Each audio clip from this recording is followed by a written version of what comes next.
Hi, I am Mark Malkoff, and welcome to Inside Late Night, presented by LateNighter.com. Today's guests are former Jimmy Fallon writers Rebecca Shaw and Ben Kronengold. We talk Fallon, late night, and their new TV show Adults, premiering soon on FX. Now it's time to go inside late night. Ben and Rebecca, it's such an amazing success story. I have so many questions, but first of all, thank you for being here.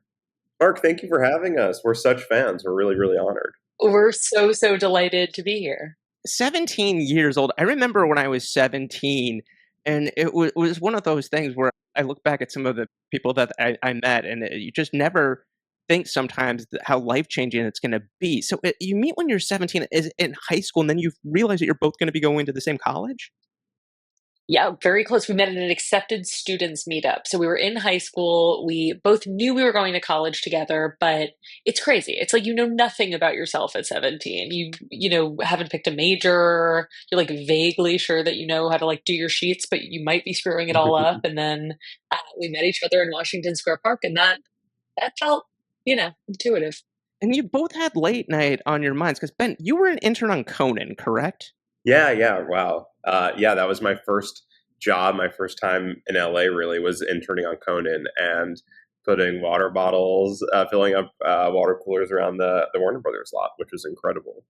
What was the highlight of Conan's internship, and what was the low of the low? Oh my gosh. Okay. The low of the low was driving easily an hour across town to get a pair of stripper boots for a sketch that when I was 10 minutes out from returning to the studio had been cut.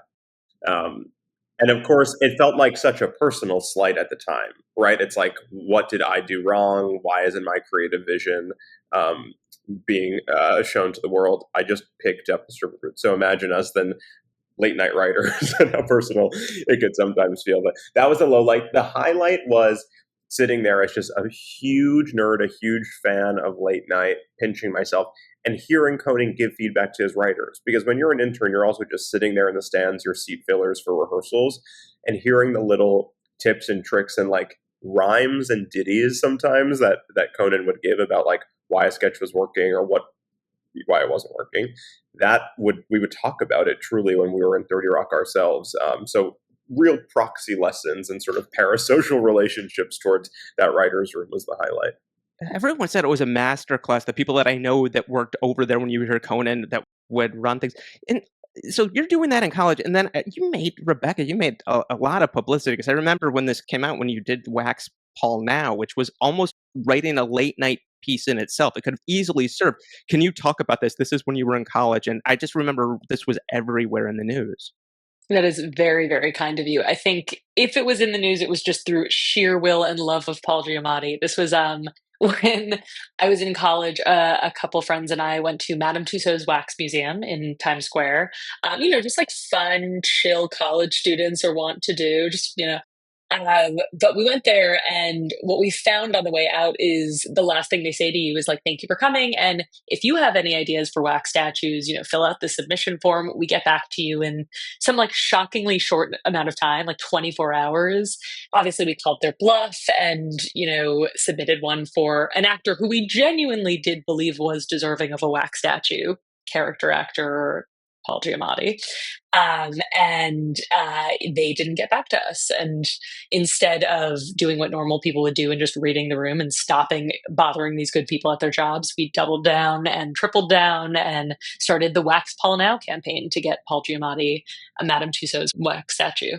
How much did you pay Lindsay Lohan on Cameo.com to record that message? You Oh did my that? I didn't know She should have that. been nominated for something. She did a very good job. She was very convincing. I know, I know. It turns out when you get cameos, I can't remember how much it was, but I remember learning that when you get cameos, there are limits to the ways that you can use that footage because like they're not actually promoting a product, they're not actually involved in the Wax Paul Now movement. So there are some very specific rules about where you can and can't post their endorsements, but I would like to think it's an uncontroversial issue. So you put this out, and didn't it win an award or go to a festival? You wrote this mockumentary that was actually a thing. So It did. It did. It screened at AFI Fest, which was just wild. We ended up turning it into a mockumentary called Wax Paul Now. That was sort of like a Nathan for You esque, journey to try to get this statue made. But we reached out to Paul Giamatti, and he very, very generously agreed to do a cameo in it. So we were very much riding his coattails on the way. But it was, I mean, it was before we were hired on late night, I believe, or right around the time that we were starting. And, one of the first real production experiences I got to have, albeit on a much smaller scale. And then, when Paul was on The Tonight Show a couple of years later, we knocked on his dressing room and just went and said hi, and how incredibly generous it was of a comedian who he had no, obligation to. It was just really wonderful of him. And he reminded you of the restraining order, right? Yeah. That's actually why we left The Tonight Show. We're going to get to that. Spoiler alert. I need to ask you about this, just because I don't know if you're aware of this. This happened. So somebody else in late night before you, this happened to them as well, but it really hasn't been publicized. But at what point do you realize that you're both together going to be speaking at Yale? At what point do you realize that? And they give you 7 minutes. How did that come about? And then that was in 2018? 18, yeah. It's so interesting. I think, like a lot of things at our school, it's auditioned for. Like a stupid amount of things at our school, there are sort of auditions. So there's a formal process where for the last 10, 15 years at least, there's a very serious, beautiful, poignant graduation speech. And then there are the idiots who who go up there and are asked to do a shtick. And Rebecca and I come up doing comedy in school, not together as much, but we were in the sort of two respective sketch comedy groups. I did improv. Rebecca wrote for the sort of like late night show on campus, and more it was becoming part of what we love to do, what we're spending our summers doing too, as you alluded to. And we just auditioned for it. We actually wrote 2 speeches, one of which was a little bit more inside baseball for our campus, and the other one of which we really hoped they would go for, was like not really leaning too hard on in jokes, because in our minds we're like, this is going to be friends and family in the audience who don't know, what Durfee's Sweet Shop is and how the chicken tenders there suck. So we were like, let's do something a little bit more relatable. Everyone can relate to moving on from college and moving on from a college relationship. So that's sort of how it came about. I think, like with many of our comedic endeavors, there's always like a secret hidden layer of like, and we wrote 2 speeches, and it served as well. I mean, it comes in handy on late night, the ability to just sort of be like, all right, I'm going to write this and I'm going to focus on it wholeheartedly. And then I'm going to be totally unprecious and write another one in case you don't like the first one. So, Rebecca, when you're doing this, so this is 7 minutes. Do either of you know that Hillary Clinton, who is behind you, is laughing, or are you just focused on the performance? Was it later when you looked at the video, like, oh wow, Hillary Clinton finds us funny? We have that going for us. I mean, we submitted the speeches before we knew she was going to be the guest speaker, and I'm so relieved that we did. I think we would have been absolutely losing our minds. But yeah, I mean, it was so nerve-wracking on the day. We were so aware that Hillary was there, but also all of our professors and all these people who are like campus celebrities to you. But we got up there, looked at each other, and were able to kind of just lock in and be like, I have to just focus on the person in front of me. But it was crazy. We got to meet her afterwards, and she was very complimentary, and she said she liked some other joke, and we were like, oh, that's very nice. And then watching back, it was so weird to realize the joke she really laughed at was the really raunchy dick joke that we made up there. What is the timeline that you put this on YouTube? Because I'm guessing, this is just my guess, no expectations whatsoever. Oh, 100%. We put it on YouTube so that our grandparents could see it, frankly. And I think, look back of our minds, we were like, let's give it a title that is a little bit like, look, we wanted to be comedy writers. We were like, let's say Yale graduation speaker, not Ben and Rebecca, your grandchildren, do that sketch that they told you about. We had an eye towards it for sure. But in the days that followed, we were sort of like, okay, nothing has come of it. It was getting 100 views and then 200 views, 400, 800. And then as we looked more closely in the coming weeks, it was literally doubling every day. So the experience of sort of like, quote unquote, going viral sometimes, I guess, looks like that. It was certainly our first time. And yeah, it kind of didn't stop, and still in some ways looms large in our lives. Yeah. 7 million views. So at one point, Rebecca, are you contacted by UTA for representation? Which is, I mean, in terms of getting a break, to get an agent is very, very hard. And it's a lot of times people going to them, but they come to you. At what point did they see this and they come to you? How quickly did that happen?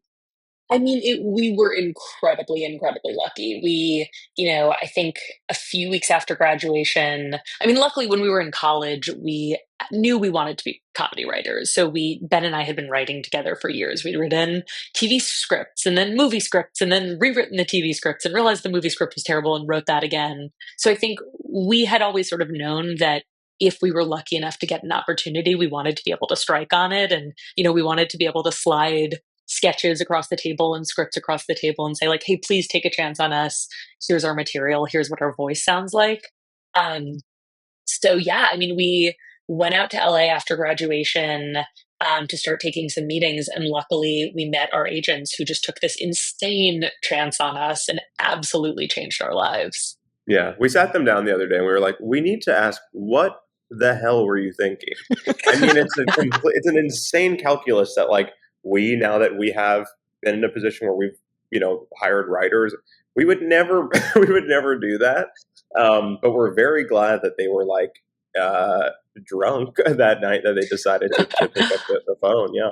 It was highly, highly unusual, and I can only really think of maybe 2 or 3 late night teams in the history of late night that I know. The Stangl brothers, Mahal and Barry, who were prolific on Letterman, and Carson. And the two of you, I asked Arthur Meyer who was the best packet by far of anybody he ever read, and he said the two of you.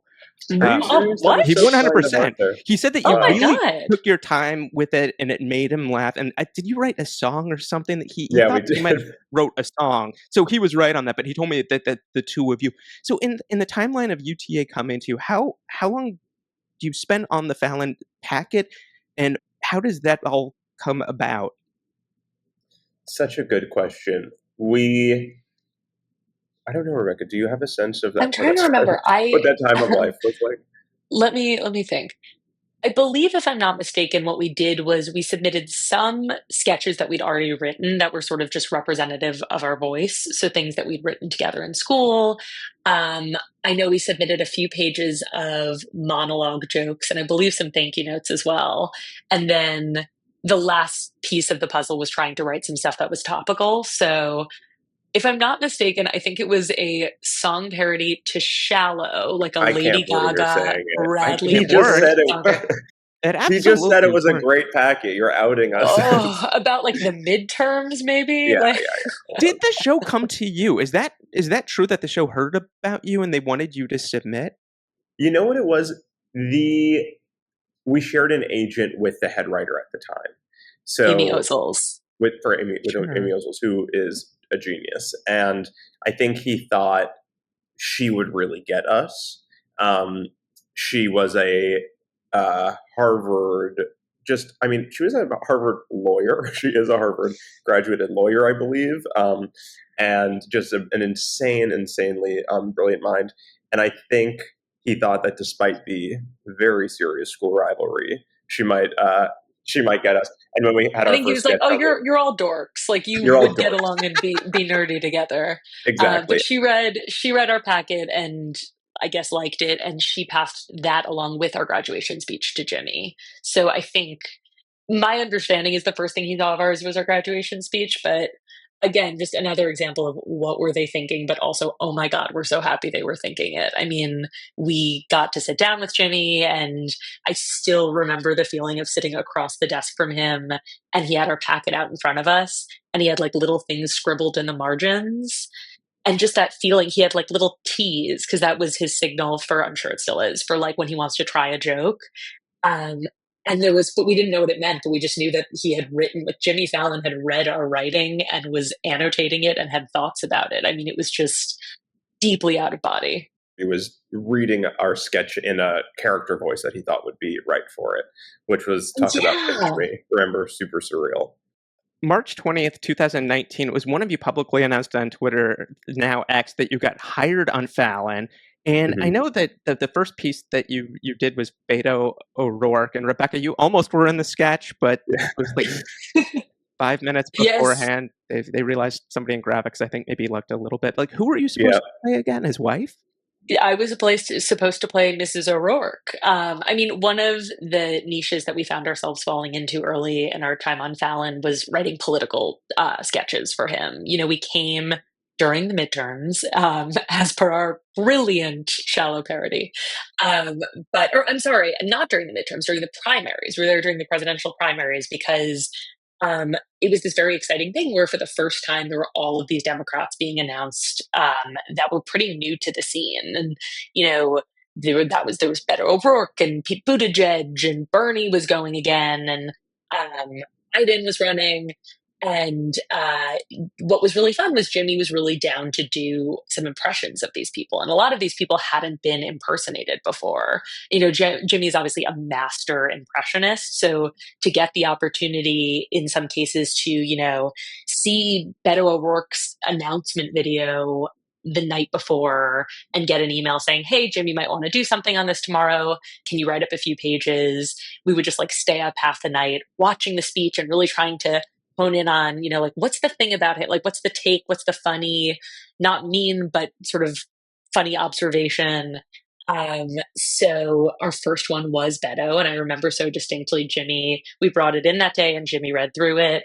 And what's so incredible about him is he's such a study of performance and people that, you know, within 30 seconds, he's dropped into that character Hmm. and he's making observations that are infinitely better than anything one of the writers could have come up with. But he's riffing and we're writing it down and we're adding jokes.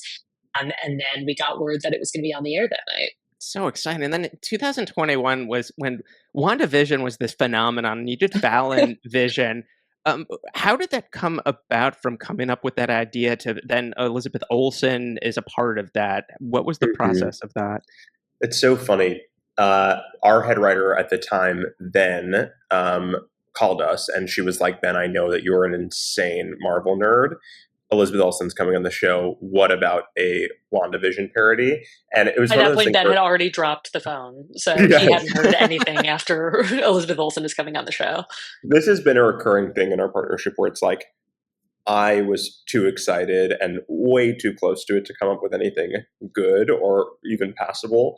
And That's not true.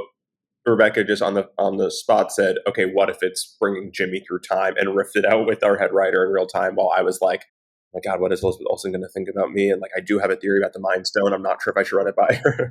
So it was really credit to our head writer and Rebecca. But the production of that was this very strange thing where we were. It was really deep COVID still, which was a big part of the story of the sketch. But we were at home trying to improve graphics from afar, zooming in through iPads, and for what was a legitimately sizable and such a beautiful, frankly, production as they time traveled through late night. It was pretty awesome to see, albeit from afar.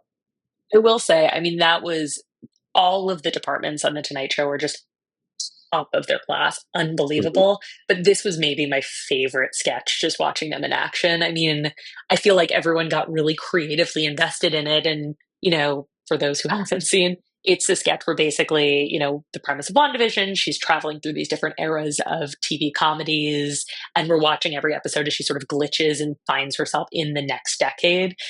So we did sort of a similar thing with the late night talk show. Jimmy starts as sort of, I think, like a Carson take, and then, you know, moves on and he's Letterman for a while. And um, what was so amazing about it was not only did Jimmy's outfits change and the way that they shot it change, but also the Roots constructed a different version of the Tonight Show theme song for every era that felt evocative of the late night shows of that era. And the hair and makeup team got in there and was just so brilliant about like these little subtle changes in the wardrobe, and the sets were all built out to be sets from those various eras. It was just so cool.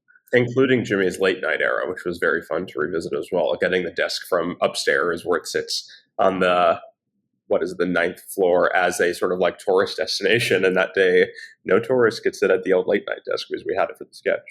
A lot of times people in late night stay for a long time. There was a gentleman who writes for Colbert named Jay Katsier, and he spoke at his college graduation, and Jon Stewart was a speaker and saw him speak, and that's how he got hired at the Colbert Report. Oh, And that Oh, was the other wow. one. I just wanted for the people listening that there was big break with graduation, which you also had. But I wanted to ask because 2 years a lot of times people will stay much, much longer, but you Yeah. were in this unique situation where you had a lot going on and you actually go on as guests and you're promoting your book Naked and the Rideshare. What was that like to be guest and also just to have the Roots play you on? And I don't know how many people know Gabe Kaplan and Welcome Back Cotter, but the theme song Welcome Back was so apropos and just such a special thing that they welcome Oh, back.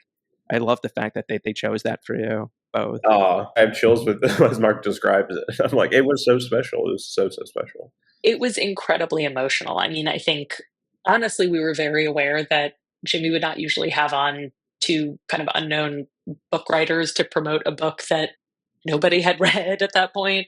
But it was just an incredibly sweet gesture on his part, and it was so much fun. I mean, it was felt like going back to your old school, like all of the smells come back to you, and everyone's Mhm. rushing over, and you're hugging them, and it was just so special to be back in that environment again. But also just to be kind of on the other side of it. I mean, we spent so long waiting for those staggered arrival times when the guests would show up in the various dressing rooms and watching the talent coordinators wait outside the door to knock and then run them through the interviews and all of that stuff that became such a part of our routine. To find yourself on the other side of it and getting handled and feeling like a guest in this environment was just so cool. And obviously when we saw Jimmy, we just jumped into his arms, and it was really fun. You got a lot of laughs. I hope if he's smart, he'll have you back for your new show on FX Adults, which we're going to talk about in just a moment. But before I do that, I want to ask you each, when you were writing for Fallon for those 2 years, what is the most Larry Sanders Show moment, maybe one or two that you each experienced? Oh my gosh, there are too many. When I think about the sort of confluence, it's also hard for me to divorce the amazing talk about Amy Ozel's Larry Sanders parody that they did for the 1,000th episode on Fallon, which was this incredible meta thing. If listeners haven't seen it, it's super worth going back to check out. It's one of my favorite episodes of Fallon. It's so Yeah, special. yeah.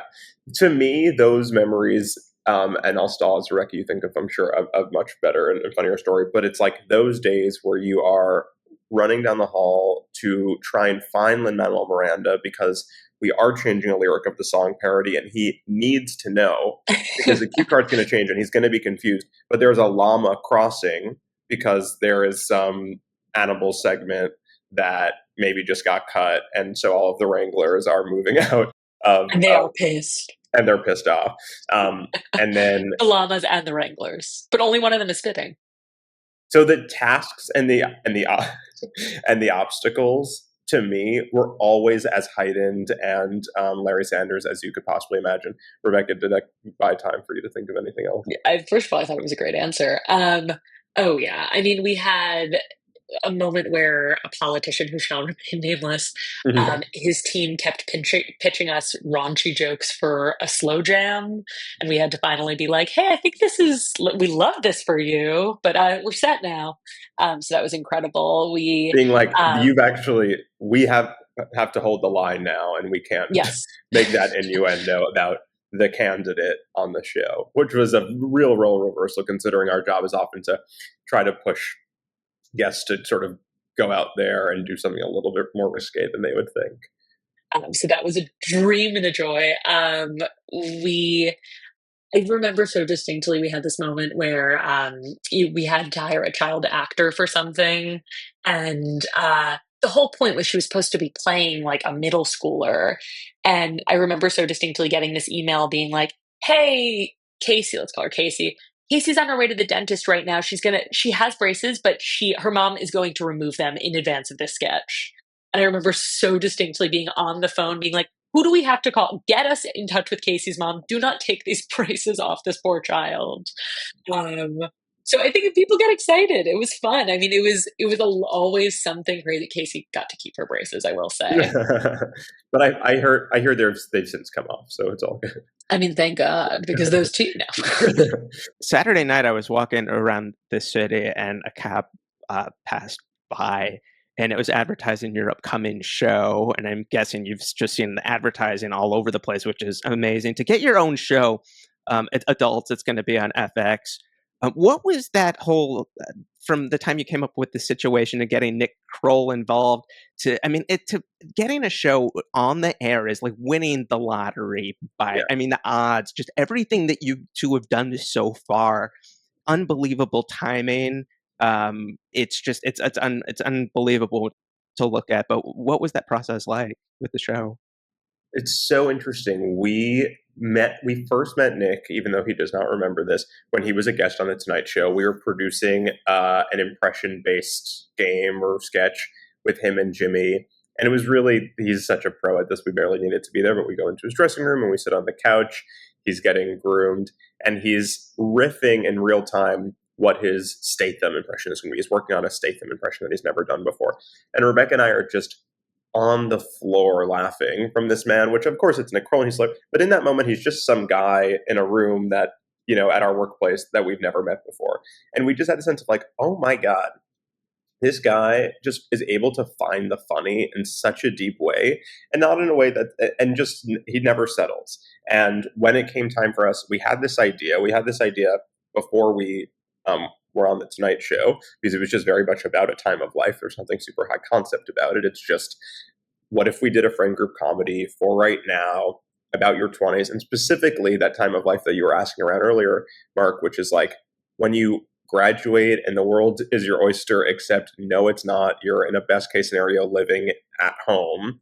And in our case, it's these five friends who are all crashing in one of their childhood homes. And when it came time to sort of move on from the show and figure out what was next, we had two thoughts. We were like, that show, while we're still young, we want to try to do it. And Nick Kroll, who we know from this very liminal Tonight Show experience, is just so freaking funny and was so kind. He knows how to do these emotional coming of age comedies better than anyone in a tone that really spoke to us. We were just such big fans of his from so many of his projects, but specifically Big Mouth is just one of our favorite shows. And I think the way that he has managed to, both capture all of the discomfort and the comedy and the cringe of, being an adolescent and all of those feelings of like, do my friends hate me? And why is this person moving faster than me? And I'm angry, but I'm also upset and I'm also insecure and I'm also so excited. And he just did it better than anyone. And, blending the raunch of the dick jokes on that show with the emotion of suddenly crying about the dick jokes on the show, so when we brought it to him, we really said, we want to do Big Mouth in live action for your early 20s. All of the humor and hopefully the heart of the second hardest, horniest time of your life. And he said yes, which is crazy. Are you on set for everything? Are you doing alt lines or do you let them improvise? It's wild. We, in our capacity as producers on the show, are there on set every single day. It's an interesting parallel to late night, honestly, because when we first, for instance, handed in that Beto O'Rourke sketch and we heard it was a go, we were like, fantastic. We have the day off. We're going to kick our feet up and we're going to watch it on the monitors. Little did we know that, hair, makeup, sets, props, graphics, they all materialize in your tiny, tiny, in our case, windowless office in 30 Rock. And they're like, what's the vision? What's the styling? What's the look? We have to set this. We need to cast two kids. And we're like, we didn't even, we had no sense that that's what it was. But that's what it is on to be a late night writer. You're the executive producer of your own sketches. I shouldn't speak for all late night shows, but as you well know, Mark, any sort of SNL offshoots, Fallon at this point, of course, included, Seth, and I know from my time at Conan as well, that's just the case. It's pretty much the exact same thing. That's a little microcosm of what it is to make your own show. And we were so lucky that we got to sort of dive into the deep end on late night and know what it meant to, if you need an alt line, like you said, Mark, they're looking at you, whether it be your actors, your fellow producers, to figure out what it was. So it's a lot of thinking on the fly, a lot of really fast decision making, and in our case, really trusting your partner to help execute.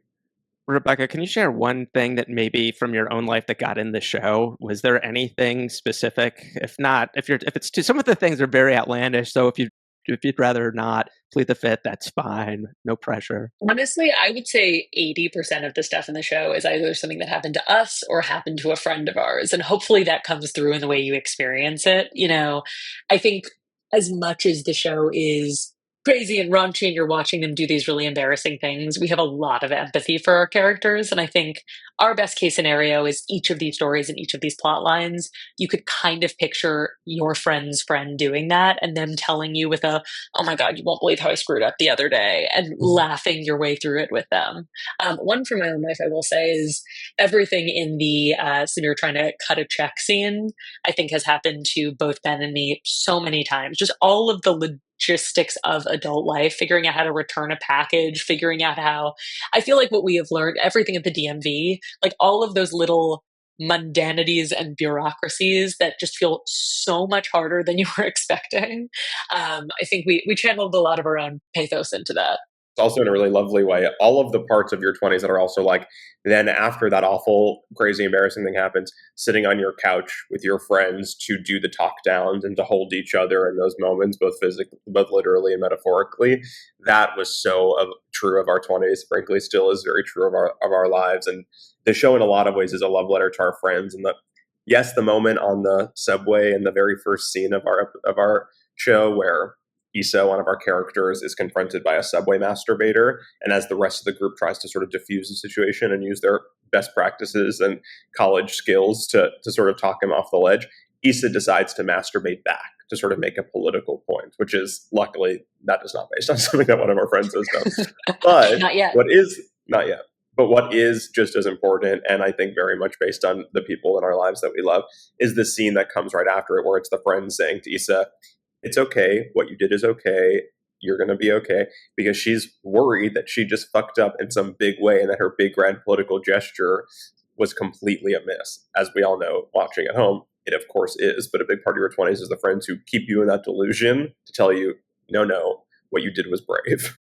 She, by the way, on Deli Boy's phenomenal Right? actress. Your ensemble super strong. Congratulations! Not only on the show, it's premiering 2 episodes on FX. This is Wednesday, the 28th of Yes. May, and then all 8 episodes streaming the next day on Hulu. But congratulations on your engagement. I know people that have been engaged sometimes for years and years. That's not an engagement that you're having. It's actually going to happen sometime soon. What would you say, Rebecca? Yeah, I mean, I think it's been about a year and a half now, and we're really planning on doing it this summer unless something else comes up. Congratulations. No, I mean, thank you so much. What's so fun is Ben and I love collaborating and we love working together creatively. So I think in a lot of ways, it's all been an extension of that. It's all been about picking wardrobe and flowers and music in some cases. So we have a lot of fun doing it in whatever form it comes. And just really quickly, Mark, I have to say, I could not agree more about Amitha and the cast. We have magically found these 5 unbelievably talented comedic voices who in some cases are pretty fresh faces, but they're all we're so excited for people to watch them on screen. They're just unbelievable. They do light up, and the 2 of you, just continued success. This was wonderful. Thank you so much for just sharing your lives and your career and your journey and just everything you're doing. I know good things are ahead for both of you for sure. Thank you so much, Mark. It again means so much to join the storied roster of late night writers and folks that you've had on, so many of whom are friends of ours and idols of ours. So it really means a lot. Thank you. We're so honored. Thank you. This was so much fun. Thanks for listening. Please subscribe so you never miss an episode. On Apple Podcasts, please rate it and leave a review. Be sure to go to latenighter.com for all your late night TV news. And you can find my podcast at latenighter.com/podcasts. Have a wonderful week, and I'll see you next Tuesday.